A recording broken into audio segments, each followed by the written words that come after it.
ఎవడో ఏదో అనుకుంటాడన్న మొహమాటం ఏమి ఇజ్రాయెల్‌కి లేదు. అమెరికా వాడేదో అన్నాడు, లేకపోతే రష్యా వాడేదో ఫీల్ అయ్యాడు అని జెప్పేసి, వాళ్ళ దేశంలో జనం గూడా పెద్దగా ఏమి వాళ్ళ ప్రభుత్వాన్ని నిందించరు. దాంతో వాళ్ళు జేయాలనుకుంది చేసుకుంటూ పోతారు.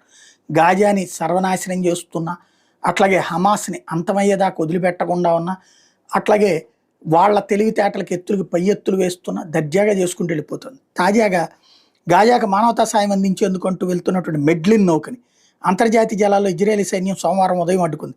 నౌకలో ప్రయాణిస్తున్న పర్యావరణ ఉద్యమకారి గ్రెటా థన్బర్గ్ సహా 12 మంది ఉద్యమకారులను అదుపులో తీసుకుంది. గాజా మీద ఇజ్రాయెల్ దిగ్బంధానికి వ్యతిరేకంగా పాలస్తీనాలకు సాయం అందించేందుకు ఈ నౌక ప్రయాణాన్ని ఫ్రీడమ్ ఫ్లోటిల్లా అలియన్స్ సంస్థ ఏర్పాటు చేసింది.